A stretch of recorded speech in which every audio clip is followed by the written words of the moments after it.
लेकिन दो चीजें हैं।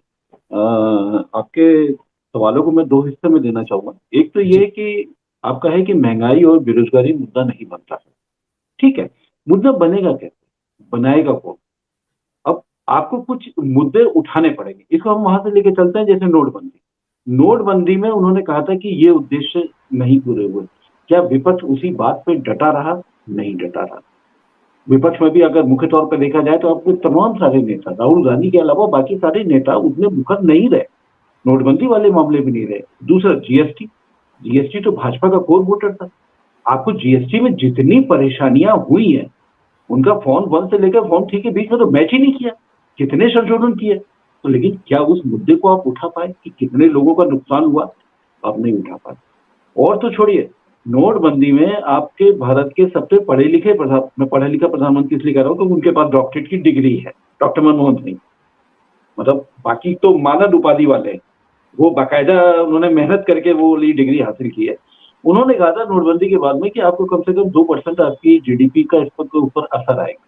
तो उस समय तत्कालीन वित्त मंत्री अरुण जेटली से लेकर भाजपा के जो शीर्ष स्तर के थे, सबने मजाक बनाया। मजाक इसलिए बनाया क्योंकि जब राहुल गांधी ने जब वो बात कही ना कि इससे आपकी जीडीपी गिर जाएगी, आपको इतना नुकसान होगा, सबने मजाक बनाया। लेकिन जब वो गिरी, अगले 6 क्वार्टर तक जब लगातार गिरी, तो क्या किसी ने मनमोहन सिंह के हवाले से ये बात कही कि हमारे मनमोहन सिंह ने कहा? राहुल गांधी कहते थे। तो राहुल गांधी का कहने की एक सीमा है, लेकिन डॉक्टर मनमोहन सिंह के हवाले से वो बात कही जाती है। डॉक्टर, आप कहते हैं कि डॉक्टर मनमोहन सिंह अच्छे ओरेटर नहीं है, नहीं है, मानता हूं इस चीज को, लेकिन तथ्यात्मक बात भी तो करनी पड़ेगी। आपको उसी में डटे रहना पड़ेगा ना। अब याद करिए कि एक बार जब बिहार का जब इलेक्शन हो रहा था, तो मोदी जी ने हमारी तक्षशिला और नालंदा के बारे में क्या बोल दिया था, कहां से कहां पहुंचा दी थी। लेकिन नीतीश कुमार ने क्या किया, सीधे दो टूक आए ना लड़ने, अपनी बात बिल्कुल दो टूक कही ना, तो वहां पर हुआ। तो देखिए, आपको दो टूक बात करनी पड़ेगी। अगर नहीं करेंगे, उसको बार बार उसको रिपीट करना पड़ेगा। वन लाइनर आप नहीं छोड़ सकते। अब जैसे यहीं पर अगर हम लोग इस इलेक्शन की बात करें, रेड अलर्ट है। अब रेड अलर्ट का मतलब क्या था? रेड अलर्ट उन्होंने मुस्लिम के ऊपर कर दिया, दोनों को कर दिया, दोनों को पूरा फोकस कर दिया 20-80 से लगातार। जैसे वो ईंट के ऊपर एक ईंट की चिनाई करते चले जाते हैं ना, तो बीजेपी के ने सब एक से ईंट के ऊपर चिनाई करते चले गए। आप उसको काउंटर नहीं कर पाए। आपको बोलना चाहिए था कि इनके अपराधी इतने हैं।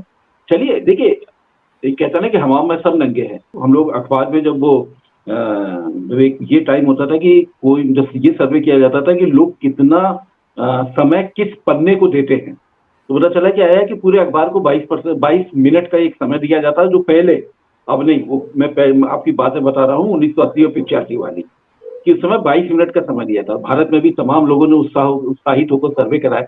तो पता चला कि जो संपादकीय पेज, जिसमें बेचारा हमारा असिस्टेंट एडिटर पूरी जान लगा देता है, उसकी सबसे कम मिनट उसी पे दिए जाते हैं।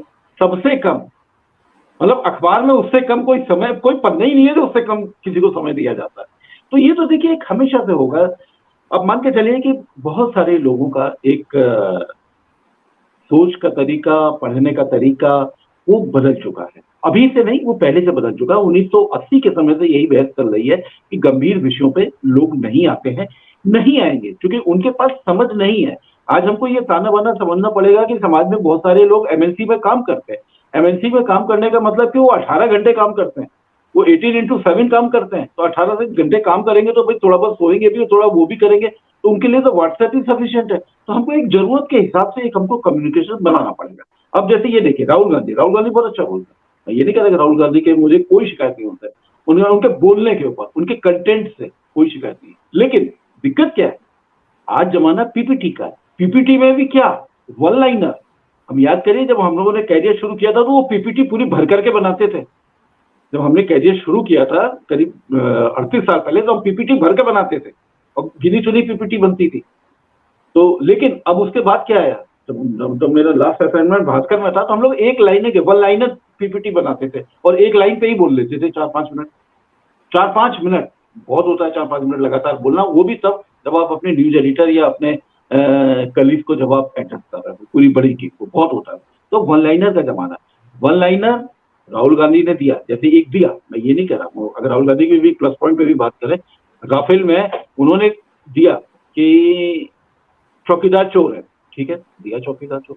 उसके आगे क्या आपने उस कंपनी का, आपने राफेल वाली कंपनी का दसाओं की क्या एनुअल रिपोर्ट आपने पढ़ी? एनुअल रिपोर्ट को आपने कोट क्यों नहीं किया? अगर आपको एनुअल रिपोर्ट कोट करनी चाहिए ना कि भाई ये राफेल इस देश को इतने पैसे में दिया, इसको इतने पैसे में दिया, इतने इसमें दिया, तो आप तो वो कर ही नहीं रहे। फिर आप शिकायत क्यों कर रहे हैं? मेरे को तो ये, मुझे शिकायत नहीं समझ में आती। और मेरा ये कभी भी है, राहुल गांधी ठीक है, एक अच्छे नेता हो सकते हैं, लेकिन स्पार्क कौन पैदा करता है, मास लीडर कौन बन सकता है?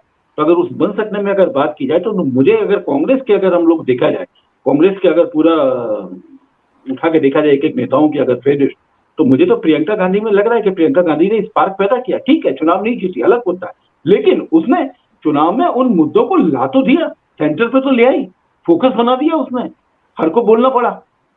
तो ये एक महत्वपूर्ण होता है। सफलता नहीं मिली वो एक अलग मुद्दा है, सफलता इसलिए नहीं मिली क्योंकि वो संगठन के स्तर पर वहां पर लोग सक्रिय नहीं है। संगठन, आपने भी बिल्कुल सही कहा कि वो पूरी तरह 24/7 की पॉलिटिक्स नहीं कर रहे हैं। तो जब सामने जब 24/7 वाले लोग हैं तो आप कैसे करेंगे? अच्छा, दूसरी विपक्ष की बात, अब जैसा इसी में हम लोग अखिलेश की भी बात कर लें। अब अखिलेश जब 2017 में जब लड़े थे तो वो 191 सीटों पर भाजपा से सीधे टकराए थे, 191। 2022 में क्या हुआ?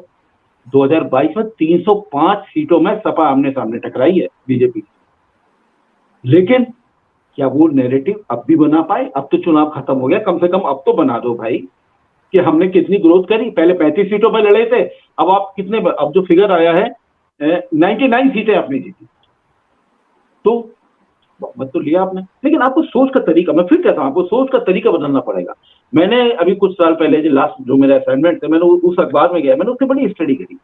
तो उसमें स्टडी ये थी कि जब हम लोग अखबार जब एडिशन लॉन्च करते थे, जैसे हम लोग हरियाणा लॉन्च किया, कानपुर लॉन्च किया, वो सब किया, तो हम लोग ये करते थे, फॉर एग्जाम्पल मैं सही फिगर नहीं कोट करूंगा, कि जैसे हमारे 10 अखबार निकलते हैं तो हमको भी भाई इसमें से 2 अखबार और 3 अखबार लेने हैं।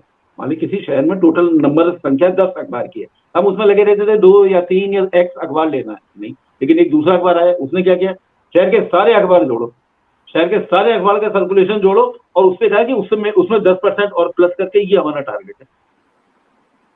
हमारे की ये तो खुला हुआ है, ये तो किसी भी मैनेजमेंट में आपको ये सब चीजें पढ़ाई जाती हैं।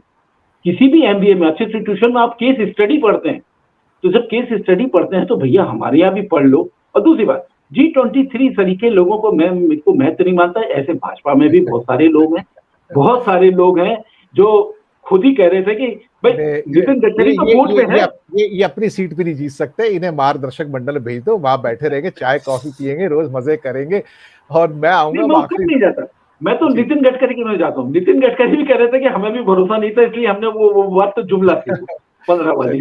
तो सवाल है कि उनके यहाँ भी लोग नहीं मानते। लेकिन ये है कि देखिए, हम लोग जब भी मजबूत, अभी जो हमारे जो चुनाव जो जीत रहे हैं ना, ये वाली है मजबूत नेता वाली, सारी जो छवि, जो देश का जो सबसे बड़ा संकट है मजबूत नेता वाली। और यहीं पर एक संकट खड़ा होता है देश में और सब बुद्धिजीवियों और एक आम लोगों में भी, जो एक नौकरी पेशा है।